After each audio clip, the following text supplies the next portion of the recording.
except Mr. Constantly. So how I did the biographies is I did cheat a little bit and used AI. And the amazing thing about Tom Shockley is he's flew under the radar. Very good. Very, very little intelligence. Fortunately, I know Tom. We were former colleagues, and I know what he does now, but I'll let him do a little more. He can add on to the introduction. But I think what he says right there, what he does on his tree. An amazing professional forester. And I think it's always important when we look at history to look at what we're doing today, juxtapose it about what it used to be, and look at the similarities and differences between how historically the forest was managed and how it's been managed today. Particularly even like Jim was talking about the similarities that Griffith had and other people that were before your time. So with that, I'm going to turn it over to Tom. I think he's not going to use this either. I'll try it without it. If folks can't hear me, just let me know. So thank you for the introduction, Tom. I'm glad I'm flying under the radar of AI. It's kind of a goal of mine. So I am the State Forest team leader here on the NHAL. And I'm a Northwoods guy through and through. I actually grew up in Tomahawk and then left Tomahawk for a bunch of years to go to forestry school down in Madison, and ended up spending about 10 years down in Madison doing some LTE work down there, and then was hired on full-time by the DNR, way back in 2001, so 24 years so far with the DNR. After I was hired on, my first station was Merrill, and that was a great place to cut my teeth in forestry. I had a really good mentor there, a guy by the name of Rich LaValle, who some of you may know. So I learned a little bit about public lands management there, private lands management with MFL lands, did some fire work there too, fire suppression. And then my first permanent station after that was at the Willow Flowage property, which was just a fantastic property. It was a relatively new state acquisition at that time, purchased largely in the late 90s. Governor Thompson was instrumental in purchasing a lot of that land base there.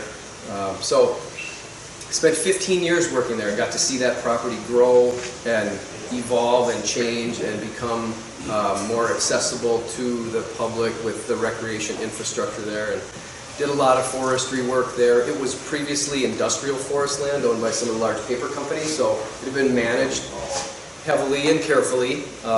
So I wanted to continue that and change things around a little bit. So it was a really nice stretch of years there. And then back in late 2017, promoted to the team leader position that I have now. So now I supervise a group of 9 foresters, 4 of whom are down in Woodruff at the office there, and 5 staff work up at the Trout Lake Forestry headquarters. So I'm going to kind of go off of where Jim ended and talk a little bit more about present-day forestry on the NHAL State Forest. I'll give you a little bit of background on the property, and some of it will be redundant because Beth did cover some of that in the her rec talk. And I'll cover just a little bit of the rec program and then drill down into the forestry program, how we manage the forest and why we manage the forest. So here's that map. I don't know if Jim is still here. This is not quite the map I was thinking of, and probably not the one you're thinking of either, but it does showcase our public lands in the state, along with some of the tribal lands. The state forest, the county forests are in there. Difficult to see, but it does showcase that the NHAL right up here is the largest of all of the state forests. Here's a breakdown of the public lands in Wisconsin. I'm sorry, the forest land. I think I've got that mistitled there. So this is Wisconsin's forest land. The vast majority of the forest land in Wisconsin, of the 17 million acres of forest land we have, is owned by private landowners, and that's just over 11 million acres. This here is the county section, this is the fed lands, and this is the state lands chunk. In the next slide I'll show you the breakdown of the public lands. So again, county forests, 2.4 million acres is a big block of land that they own. Our federal forests about 1.4 million, and then the state lands about 1.2 million. So we'll get down a little bit further into detail with that. But all of those public lands account for about 30% of the total forested lands in the state. And then the state forest program specifically covers about 500,000 acres. So when you look at the big picture, we're kind of small players. But in communities like this, in areas like this, in counties like this, we can have a major impact on the communities. So here's a look at the state forest. Again, Northern Highland is the largest state forest, followed by Flambeau, Black, Brule, Gov Knolls, Gov Peshtigo, and then the southern forest, which are Kettle Moraine. Some of those other ones make up a block of about 50,000 acres too. Each one of these state forests is really unique. Each one has a unique niche. And we'll talk a little bit about niche and how the state forests fill that. Here's the big three. This is what we always talk about with managing forests. This is why we do it, the economic, the ecological, and the social benefits of forest management.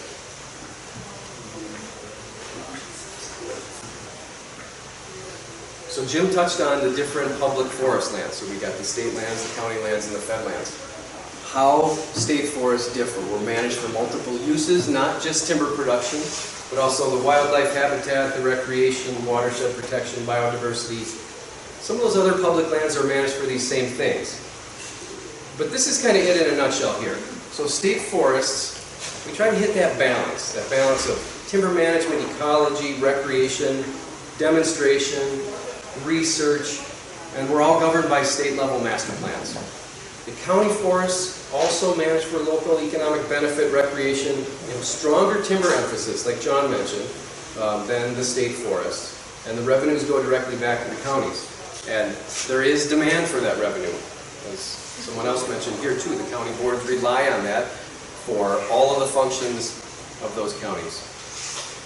The national forests, again, boy, subject to Fed regulations and politics, as we're seeing is happening right now. So, but they also do have a broader emphasis, wilderness level stuff, biodiversity, and then helping out with our national timber supply. I want to touch just a little bit on our forest-based economy. And again, some of this might be redundant, but anybody know where this mill is? Tomahawk. Tomahawk, good. Okay, that's right. That's the PCA lumber mill, or pulp mill in Tomahawk. So you may have already seen this slide, but it just talks a little bit about our economy and the importance of it. 1,200 establishments throughout our state utilize wood products in some shape or form.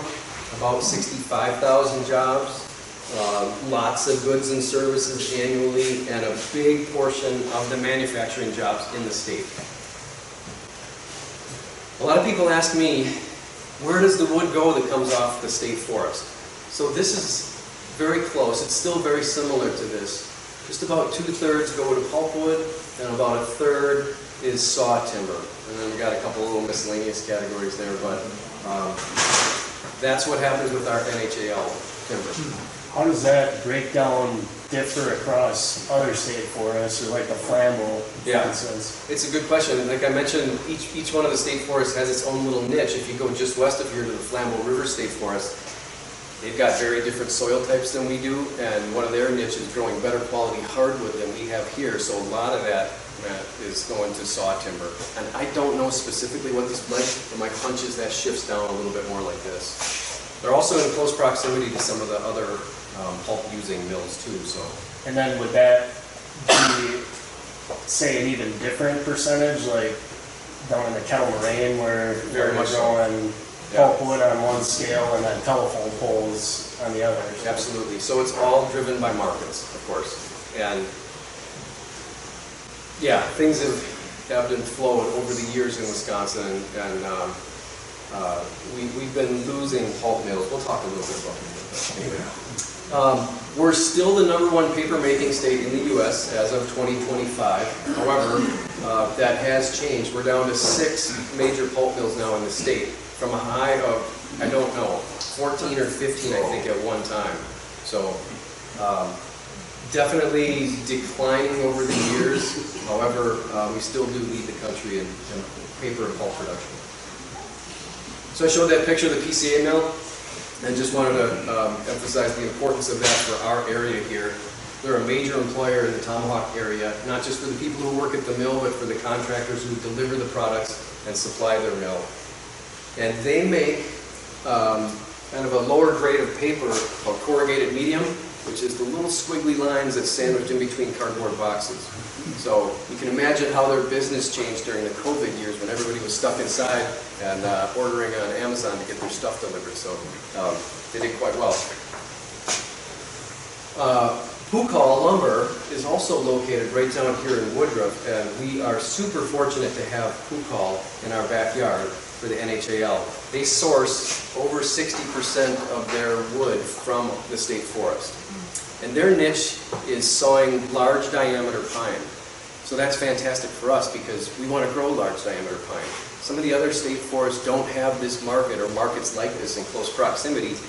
So they manage their pine differently, I will say. We're lucky to be able to grow 36-inch plus diameter pine and still have a market for it to go to. And Pukal has almost 100 people now. They recently revamped their sawmill there. They went to a more modern system, employed some more people, and are doing a nice job. And they actually have a shop right here in Manitowish Waters as well. There's other local producers and other important products.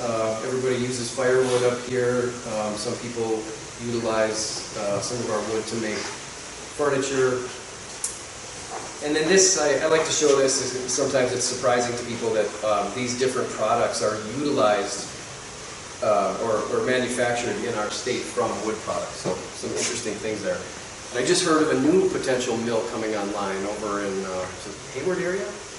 Yeah, that's going to potentially produce sustainable aviation fuel from lower grade wood. So we'll see how that goes.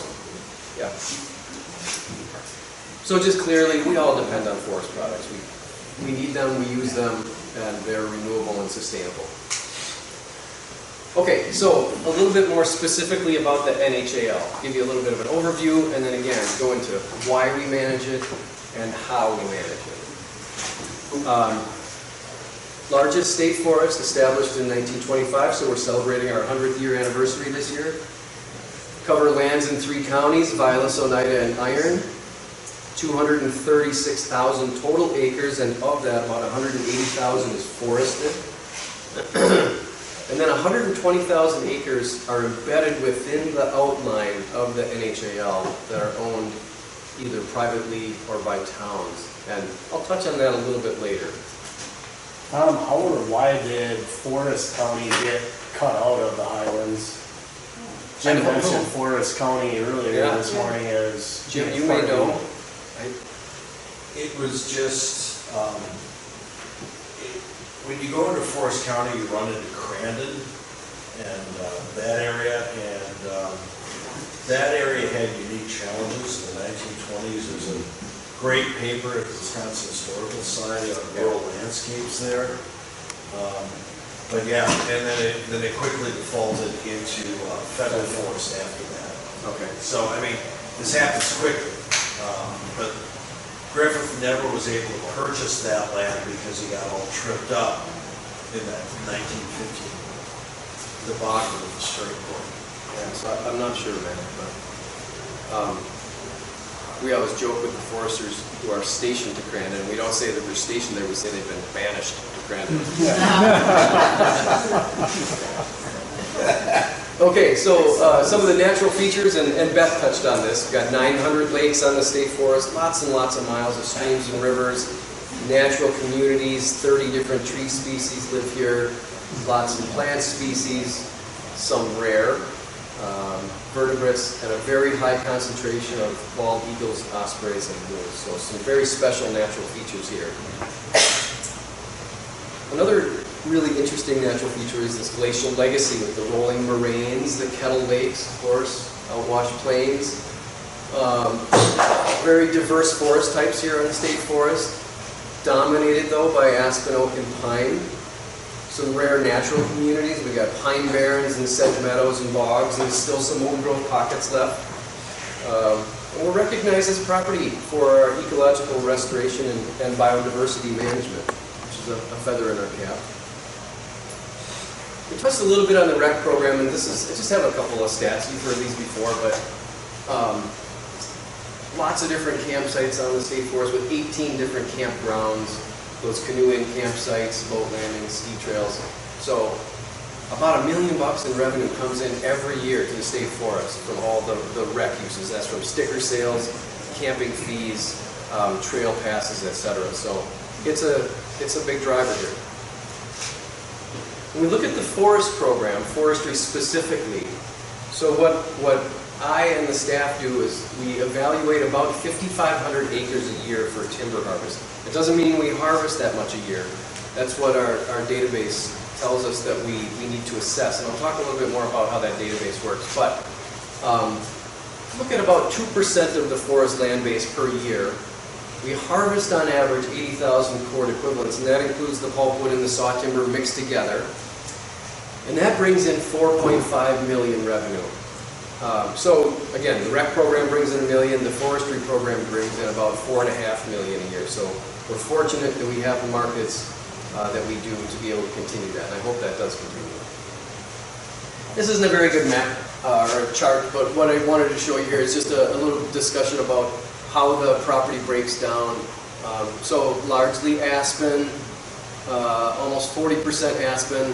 When you combine the pines, the red, white, and jack, we're looking at about 22%. Next biggest categories are oak and northern hardwood, and then just a scattering of black spruce and tamarack, etc. So the forest type is dictated by the soil types, and as Jim mentioned, we've got some nutrient-poor, drier soil conditions up here, which make the forest really special. We're able to grow good quality aspen and pine and oak, and we're able to have timber harvesting occur almost year-round. There's maybe a couple of weeks during spring breakup where we can't do that, but because of the dry, light soils, accessibility is far better on the NHAL State Forest for timber management than it is, like I mentioned before, the Flambeau River State Forest. The vast majority of the timber sales that they establish there are restricted to winter ground only because of the heavier soils. So we're very fortunate. So that's kind of our niche. Natural features, diverse forest cover, unique recreation, and the upland soil types offer opportunities for year-round timber harvesting with an emphasis on quality oak, aspen, and pine management. This one's a little bit difficult to read too, but I just wanted to show you, this is the forest or harvest establishment history from 1996 back here just to present. I just pulled this off of our WISP database. So something happened here. Anybody know in 2005 when our harvesting increased? Piece of legislation. It was called Act 166, and that was pushed forth by a couple of assembly members. Frisky and Bresky were two of the main drivers of this. It directed state forests to improve our reconnaissance system, our forest recon, and to also establish annual allowable harvests. So I'll talk more about that in a second, but because of that legislation, timber harvesting increased to catch up, and now it's been kind of steadily declining. And my hunch is that we'll reach this steady state out here in this area with about 3,400 acres per year harvested. So there's that Act 166, 2005 required DNR to improve the recon system, develop long-term allowable harvest, which in turn increased timber harvesting, focus on sustainability while still providing the full range of the ecological, economic, and social benefits. So a little bit more detail on why we manage the state forest. People ask me that all the time. Why are you cutting this timber here? Why are you cutting timber at all on the state forest? This is a public resource, this is public lands. It all comes down to State Statute 2804, which defines state forests and guides the management. So this is just one small portion of what State Statute 2804 says. We shall practice sustainable forestry to ensure that the state forest provide the full range of diverse benefits for present and future generations. It does mention diversity in there, and we talk about diversity a lot within our staff.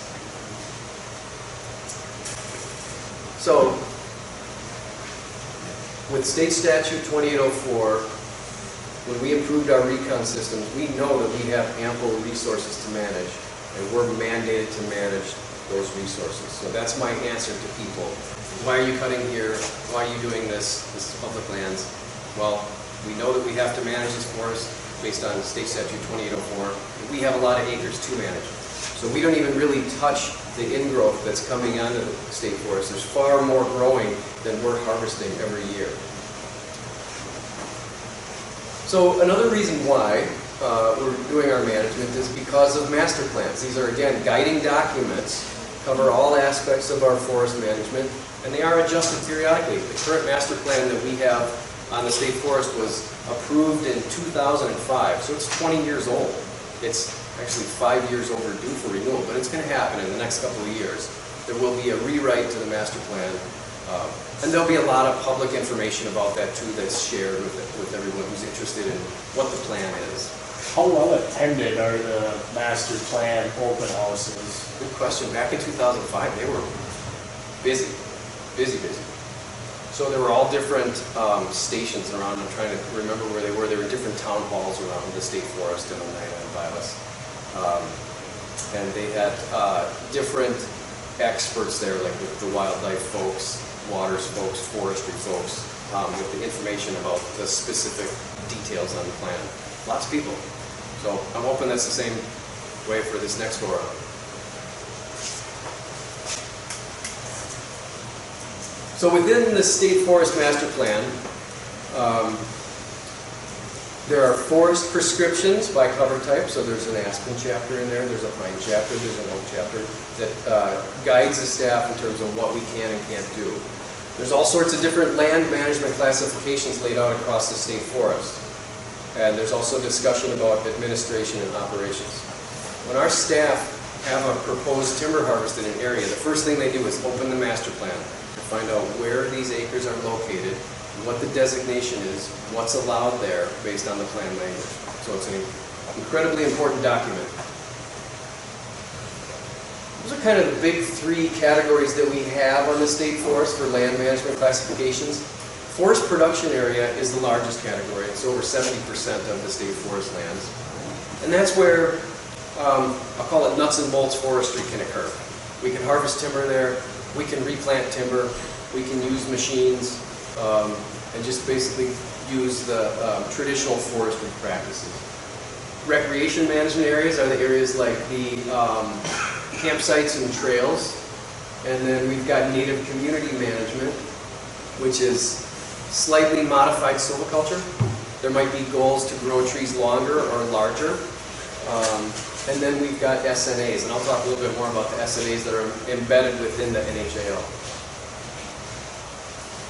So, moving on to how we're managing the state forest. Forest recon and whispers are the cornerstone. So I mentioned this recon that Act 166 mandated the state to develop. So it's a large database. And then we got that other legislative direction from Act 166-2 that talks about establishing an annual allowable harvest for each state forest and then meeting that by managing within plus or minus 10% of that annual goal.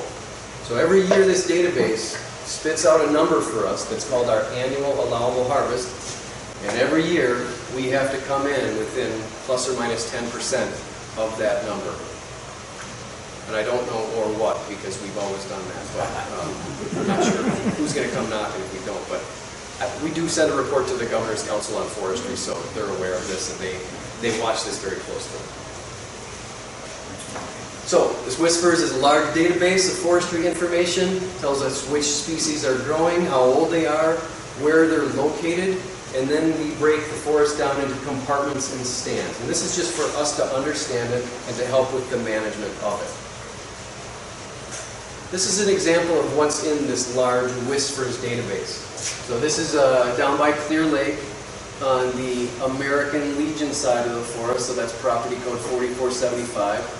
This is compartment 15, so this whole thing is compartment 15. And then these individual numbers in here are individual stands of trees. And I don't have the printout for you to show you, but you know, there's some pine embedded in here. There's some oak in here that looks like it was managed maybe as a first stage shelter wood. This is some other red pine out here. So it breaks the forest into these smaller compartments and stands so that, again, we can more easily understand and plan the management.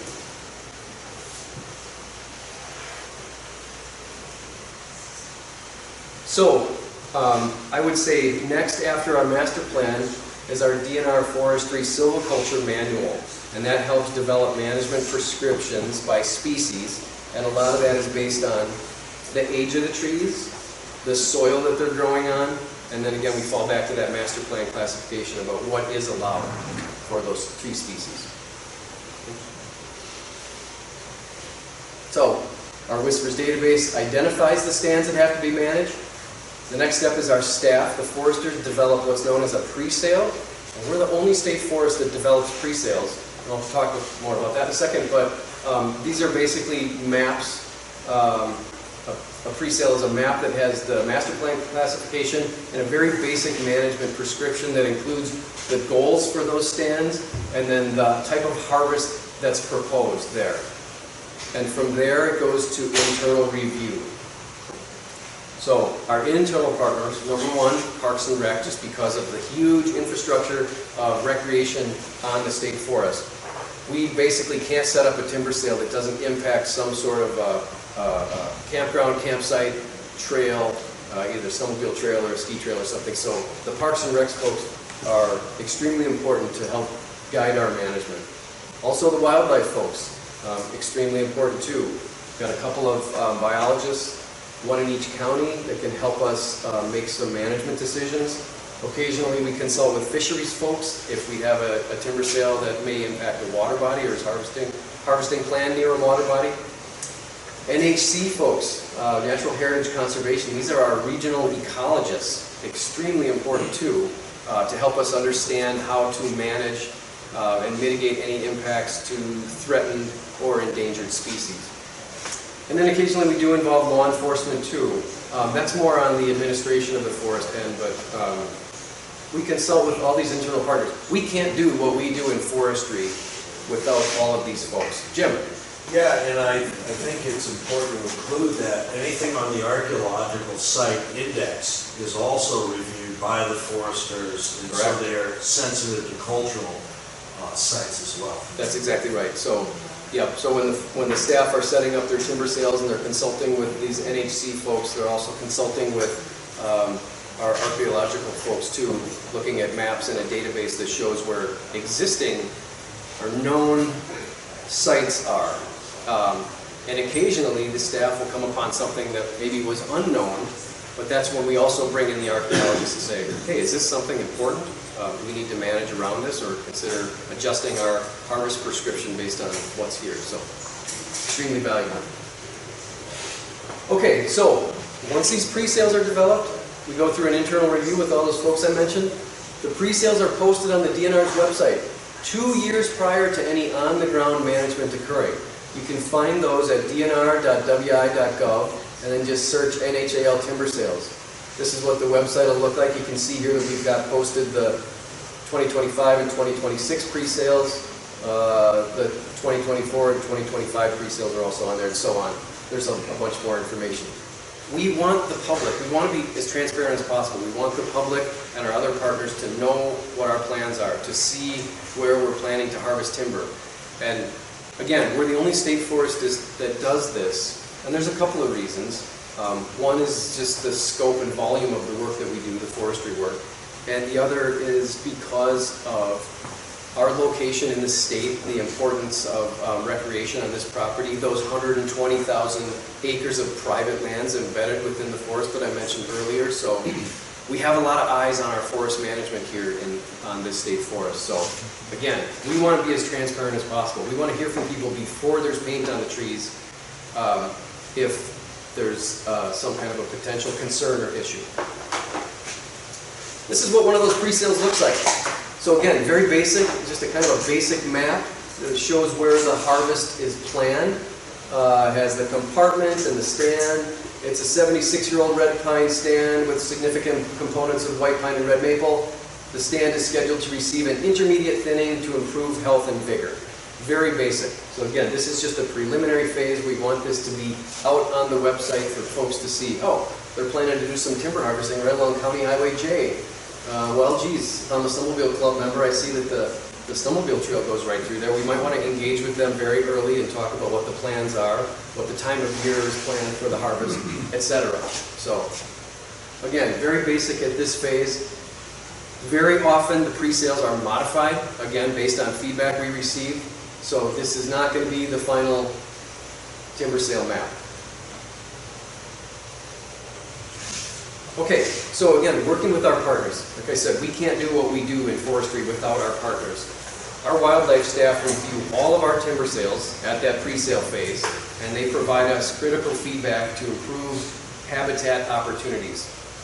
We look at maybe creating or preserving grassy openings, looking at edge creation, age class and species diversity, and any guidance for species of special concern. So our wildlife managers always say this: foresters are wildlife managers. They're actually the best wildlife managers. They're the folks who can have the greatest impact on improving and modifying wildlife habitat. So we do work very closely with those staff and the experts. I just threw this in here. It's just I'm kind of an advocate for young forests and their importance. And this is just a trend of the golden-winged warbler over the years. And the biologist told me that it was for Wisconsin. You can see it's really old. This is outdated. But my hunch is that this trend keeps continuing. And it's largely due to the loss of young forest, which the golden-winged warbler needs to thrive and survive. This is another look at ruffed grouse population trends. And again, slightly outdated, goes to 2015. But if you look at this green line, it kind of ebbs and flows like the normal cyclical pattern that ruffed grouse have. And we're maintaining that largely because we're maintaining our young forests in the north, or as best we can. With the state, county, and federal land, we're doing a pretty darn good job. Conversely, in southern Wisconsin, the grouse populations are declining. And we get one theory is that it's because they don't have a lot of the public lands down there. The private landowners are not managing their aspen to regenerate it, and hence we get some of the early successional species decline. So again, more benefits of the young forest: provides a diversity of size, class, structure, and age, nesting cover and protection for many wildlife species. This timber sale occurred right back here to the north a few years ago. So the forester who set it up took a photo after the harvest. This is 2 years after this harvest took place. So you can see, you all know how quickly aspen can regenerate, aspen, red maple, and some of the understory species. Shifting over to our NHC staff, so that's the Natural Heritage Conservation Bureau. They also review all of our timber sales, and they help provide species-specific guidance for our endangered and threatened plants and animals.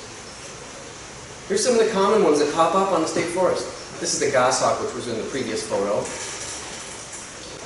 Wood turtle, bald eagles, of course, flying squirrels. Anybody know this guy? Ruby-crowned kinglet. And then again, some of our remnant old growth pockets. The foresters also have to consider water quality.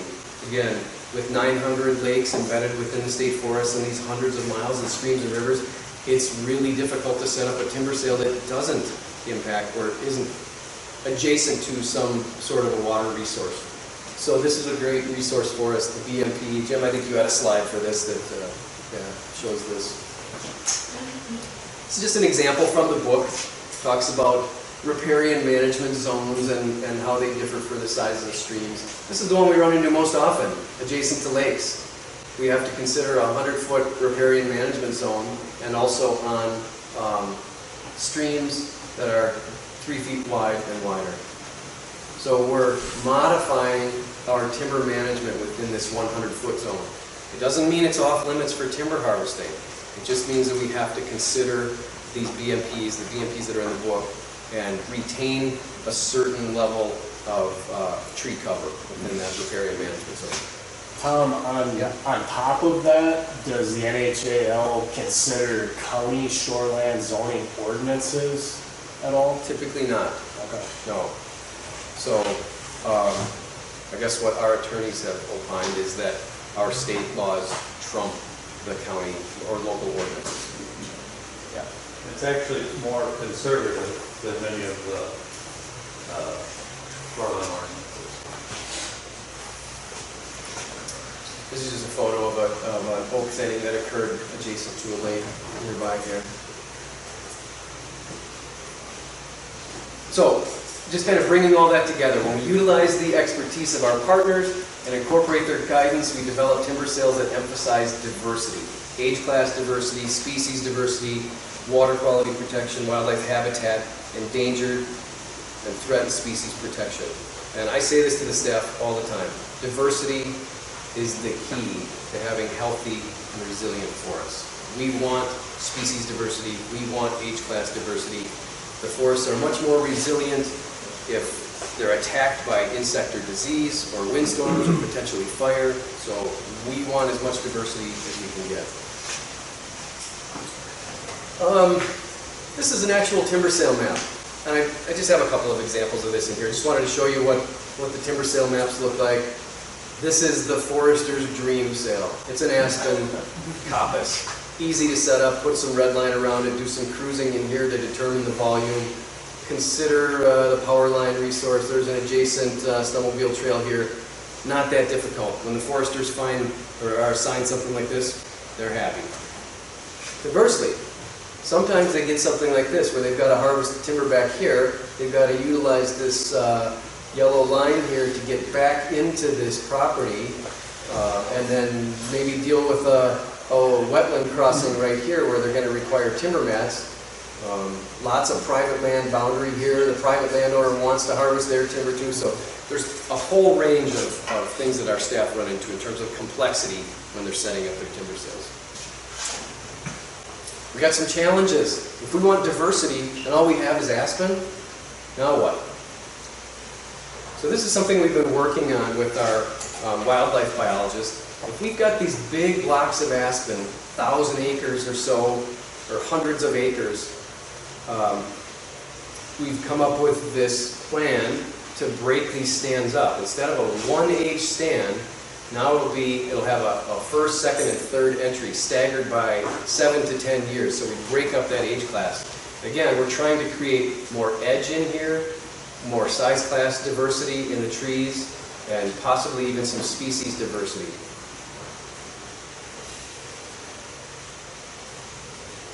I get this question a lot too. Is it all about harvesting? Everything you do? No, it is not. And on this state forest, at 236,000 acres, we've got just about 30,000 acres of state natural areas embedded within the state forest, the vast majority of which is passively managed. So we've got a lot of passively managed forest land on the state forest, meaning that no timber harvesting will ever occur there, not even salvage cuts or any entry whatsoever. These are areas where Mother Nature calls the shots, and that's how it's going to be. So, Wisconsin has the oldest and largest state natural area program in the U.S. Protects a lot of natural communities, critical habitat for rare species, and protects the archaeological sites and significant geological formations. It's like a very crude map of the state natural areas on the NHAL, but they were identified in the 05 master plan. That was approved by the board, 28 SNAs on the state forest back in 2005, and there's been some more added, so now we're up to 32, so about 25,000 acres. So SNA management, guided by the principles of ecosystem management, that's what our ecologists say, which is kind of a metaphor for holistic thinking and bringing it all together. Some are passively managed, some are actively managed. And we've got the disturbance-dependent communities like the Johnson Barrens here, where it requires frequent prescribed burning to maintain that. so many different SNA communities on the NHAL. It's really rich. So all these different types, from swamps, fens, grassland, marshes, bogs, unique forests, meadows, peatlands. Lots of really neat communities out there. Okay, I just want to touch on certification a little bit, because again, another question I get. How do you know you're doing good work? Is it the fox watching the hen house? Is it just DNR folks telling you, DNR, you're doing a good job? The answer is no. We do have independent third-party certification. These are nonprofit companies that are devoted to encouraging responsible management. And they require us to meet strict standards for ecological, social, and economic sustainability. So we have annual audits, which is a random sample of all of our state forest timber sales. These companies come in from SFI and FSC, and they say, we want to see these 7 sales. They'll randomly select them. We just went through an audit this past September. And I was out, we looked at 7 different sites on the state forest, 5 of which were timber sales and 2 of which were non-timbered areas. So we looked at a prescribed burn that we had, and then they wanted to see the cathedral pines as well. So. But overall, it's a good thing. We welcome certification. It's nice to have, and it does reinforce the positive work that we're doing. So again, how do we know we're doing good work? There's BMP monitoring that occurs as well. So this is a copy of the report that's out, the 2024 BMP monitoring report. So again, a random selection of sales are selected, and they look at all the BMPs that are implemented for water quality, you know, if we're cutting too close to lakes, where the culverts put in properly. And that's volunteers from the DNR, the County Forest Association, and members of the public. And the sites that were chosen for the last monitoring, which are similar to how it always is, there has to be some timber harvesting within 200 feet of a lake, river, stream, a minimum of 1 acre of wetland that's been harvested, significant length of wetland crossed, and a stream or a river crossing. So the results have always been exceedingly positive and show that the forestry BMPs, as they're designed in the manual, are being applied where they're required. And they're highly effective at protecting lakes, rivers, and streams and wetlands. So that's good news. Some of the other projects that we do on the state forest, we do plant some trees, but very few. I mean, if you look at the percentage of the acres that are harvested annually, we replant 3 to 4, sometimes 5% of those acres, so not very much. We rely largely on natural reproduction. But about 200 acres a year of hand planting, and then those acres have to be prepped prior to some trenches put in the ground so the tree planters can follow them. And then occasionally there's some herbicide treatment required to do that too. I just like this photo. It's kind of difficult to see. This is one of our tree planters from a contract crew holding a live otter. That's what I thought. Yeah, that's an otter. They found it when they were out planting trees, and they all took turns holding it and getting their photos taken with them. The strangest darn thing. And the planting, our DNR guy out there monitoring the planting said, "Oh, you guys got to put that thing down. It's going to bite you." And he said, "No, very friendly." They all took turns holding it, getting the photo taken with it. They set it down on the ground, and it scurried away. Wow. So, unknown what was going on with that critter, but it's been documented. that's great. Yeah. Okay, one of the other projects that we do sometimes here on the state forest is prescribed burning for silvicultural practices or purposes. This is down off of Little Bass Lake Road. This is looking south toward Little Bass Lake, and Highway J is out down here. Yeah. So this was an oak shelter wood that was established. The regen that's here right now had a lot of hazel brush in it, a lot of red maple, some birch, and not a lot of oak. So we ran a prescribed fire through there, and it was an extremely effective burn. So I've been back several times this year to just check to see how there was some existing oak in the understory. but we've done some seedling counts in here. It's incredible. It's a sea of oak in there. The regen that is popping up in there is unlike anything I've ever seen. So encourage you, if you're in that area, take a drive down there and take a walk through that and just look for all the oak seedlings. So we're hoping they survive and hoping to do more of this in the future. It's not easy to do. I wish it were, but the fire staff who do this kind of work are usually working on days where we want to do this kind of work. So they're staffing their fire engines at the station, watching for wildfires or going on those calls, and they're not available to do this kind of work. So I'm not sure how it's going to work in the future. We've got some plans. I know there's some chatter about maybe shifting people from the south after things green up, say down in Dodgeville or Richland counties, and maybe those folks could come up and help us get some more of our prescribed burning completed. The other problem with that is that by May, those southern folks are pretty burned out from fighting fires because they've been doing it since February or sometimes even January with the lack of snow cover these last few years. So Tom, quick question on that is how soon after the harvest was the burn conducted? About 8 years. Okay. Yeah. I mean, it was a really dry site, so it wasn't, because we just saw the Papoose site. And Yeah. That looked like it's going to be hard to burn, where this one wasn't quite so. Right. So I think the concern with the Papoose site is the lack of contiguous fuel cover there to carry a fire. Okay. It didn't have that issue here because it was really pretty well established. Okay. So there was a grass layer underneath that shrub layer, and the fire actually carried really well.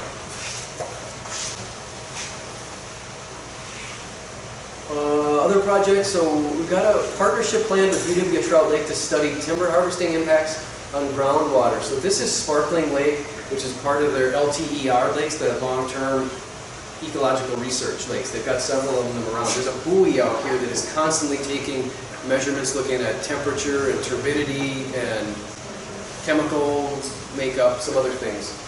But the proposal, we've got this proposed timber harvest area here along the west shore. And they would like to put in some groundwater monitoring wells along this area. And we are in full support. I would really like to know if there are any kind of groundwater impacts. They don't think that this monitoring buoy out here will pick up anything, any impacts, any changes after some of this forest cover is removed. And they want to get a little more in detail there with some actual ground monitoring wells. So I hope it goes through. I think Katie Hind was going to put in a proposal yesterday, a grant proposal to see if we can get some of these wells installed.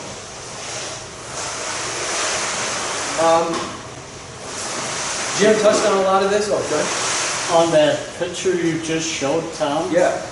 Is there an advantage putting the well in prior to harvest to see what the benchmark was before any disturbance? Yeah, that's a great point, and that's what we thought too. Is that Like, timing might not be right. So when we sell it, this timber sale is sold. We sell timber twice a year, once in the spring and once in the fall. This sale was sold in the spring of 2025, and it's on a 3-year contract. So we don't know when the contractor's going to move in. He could move in tomorrow. Unlikely. Usually what the contractors like to do is sit on these timber sales for a year or two, depending on the market, because the trees grow. Well, they're getting some involved. This only has an oak wilt seasonal restriction on it, Yeah, I think so. Yeah, July 14th to April 14th. Yep. but otherwise it's... There's no it's winter a- ground restriction. And Yeah. is it actually Class A access, or? Yeah, it goes right out to Highway 51. So this is 51. This is a pretty good road through here on the snowmobile trail. Yeah. Cool. Yes, but you're right. There would be value, so like a before and after. I don't know if the timing's going to work out for that or not. We had another timber, so this is a second phase of this particular oak management. So the initial phase is a thinning, and then we do a shelter wood, and then remove some of those overstory trees once the young seedlings are established and growing. The oak is established and growing here, the young trees, so we're going to remove some of that overstory to allow them to take off. So 14 years ago, there was another timber sale on this exact footprint. What I asked the folks at UW Trout Lake is, can you look back at that data, and I can give you the exact dates when the timber was harvested, to see if this buoy detected any differences, or in the months afterwards, or the year afterwards. So they're looking into that to see if they can pull some of that data to see if they noticed any changes at all. Okay, just real quickly, a little bit about forest restoration. This is the historical sign that's right by the Trout Lake Forestry headquarters. Talks a little bit about Griffith and the original plantations that took place there in 1910 or so. This is good old Fred, Fred Wilson, planting what was known as, and it's symbolic, but it was the 1 billionth tree seedling that was produced by the State Forest nurseries. This is taken in 1977. You can see right next to the sign here, and here's that tree today. So I just took this photo a couple of days ago. There's the Wilson pine. Now it's a little bit suppressed. It could be a little bit larger. There's some overstory trees here that are providing a little bit of shade, but I just thought it was kind of interesting. So we're still managing some of these original plantations right around the forestry headquarters. This is looking east toward Highway M. M is right out here. My back is right up against the headquarters road here. This was a plantation of Scots pine that was put in by Griffith 110 years ago-ish. They were able to get Scotch pine seed at a reduced rate, and it was way more available than red pine or white pine, our native pine. So they could get this seed from Germany. The trees grew. They don't grow all that great. As some of you know, you've seen Scotch pine. Some are okay, some get a little bit gnarly. They're off-site, they're not native here. So the decision was made a couple of years ago to remove this original Scotch pine plantation. It was somewhat controversial just because of the view of Highway M and the paved bike trail that runs right through here. But again, it's our intention to remove some of these non-native trees and go back to native. So we did this, again, this is looking east. Highway M is right out here where the Smoky sign is located along M. This is the paved bike trail that runs through there. So you can see the view has changed significantly. However, this is just a couple of days ago. I just dropped in there to see how our native trees are doing. This area was replanted, and they're doing quite well. It's going to take some time, obviously, to recover and to become an area where you can actually see the pines. But we developed this sign in conjunction with folks who work right here. Alicia Johnson helped us develop this sign that we put up on the paved bike trail. It just talks a little bit about the history in the beginning. Why did we do this logging? Look into the future, and why go native versus using those species that were from out of country. So native species help reestablish the original ecosystem. They're also more resistant to infestations of pests and diseases. All that's true.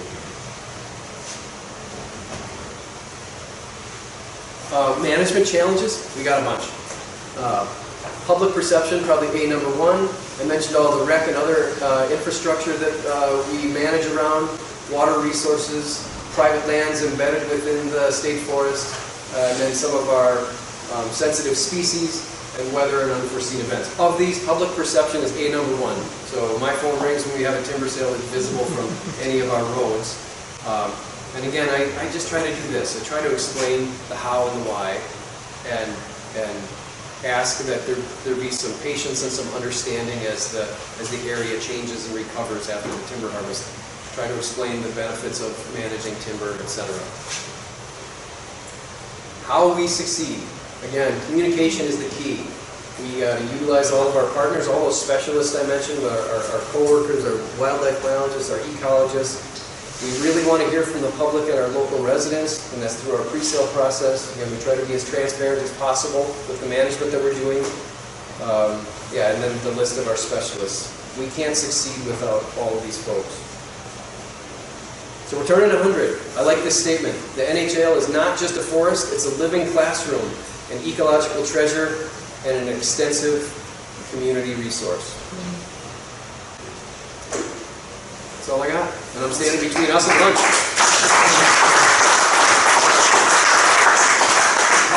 Just a couple of questions. Nicole and John. What's the status and outlook for oak groves on the forest? It's increasing every year, so we're finding more and more of it. We try to treat it. There's a couple of different tactics that we have with a rapid response, and that usually involves girdling the tree and applying some herbicide to kill the tree and its root system as quickly as we can, and that's been very effective. But a lot of the areas where we're finding it are not accessible, so sometimes we do some aerial detection. The plane flies over and they give us a pinpoint, like, oh boy, this thing's 3 miles out in the boonies, there's no road or trail near it. Those are more difficult to manage. So we're trying to manage the pockets that we can, but it is increasing every year. We're looking to other states that have it and have had it for many, many years. It's not decimating oak. So like Pennsylvania, Ohio, even the lower peninsula of Michigan where they have oak resources. It seems like it's manageable. I hope. John and then Jerry. Well, yeah, I was going to say, I live down in central Wisconsin, town of Saratoga, and I've got 5 acres in the oak grove. You can't do much about it because the soil, the transfer on that. But yeah, if you get a handle on it up here, that would be. We're definitely trying to manage it where we can. What I really want to say is I just want to compliment you and Matt and Jed and his young assistant yesterday. It's wonderful to see young people involved. I mean, not that I don't like you old guys. I started out as a teenager interviewing old people and hanging around with them, so I'm kind of an old soul, but it's great to see you young folks out here. Val and everybody over there, just to see you young folks doing this and getting involved and keeping it going. I mean, it's vital. It's just absolutely vital. It is. Yeah. You know, like I mentioned at the start, I went to forestry school down in Madison, and Matt still helps out teaching some of the courses there, but it seems like the enrollment is maybe not what it used to be. And I don't know what UWSP is doing for enrollment, but Pretty steady. Pretty steady? Yeah. But one nice thing is that DNR Forestry does hire just about every year. We hire a dozen new foresters to fill in the retiring folks. So I get a lot of kids interested in natural resources contacting me and say, well, I might be interested in fisheries or wildlife or forestry. And I said, hands down, forestry, just because of the jobs. Yes, biased I know, but it is really difficult to get a job in fisheries or wildlife right now. So let's make these questions really quick. Actually, you've answered that partly, but the forest tax law changed in the appropriation process. Have you noted an impact on forestry in your budgets? You talking the mill tax? Yes, the mill tax, which was done away with, as I understand it. yeah, it was just reduced down to 0, so they just turned the dial on it. Yep. For our operations, no impact, I would say. We don't really utilize a whole lot of money on the state forest. I mean, yes, the wages for the 9 foresters is significant, and we all have to drive a truck around, so there's some mileage, and then we have to buy tree paint and replace old equipment, but it's not a significant part of the forestry budget like the firefighting portion of the budget is. That's huge with the equipment that they have. Two more. Oh, sorry. A couple of years ago, the legislature required public lands to be sold. Were these state forest lands that were disposed of? Yeah, so that was in the Kathy Stepp era, and they looked at, I don't know, approximately 10,000 acres of state land. Those were mostly scattered parcels that weren't embedded within the boundary of a state forest or scenic waters area or something. So they were outside of those boundaries. Very quickly.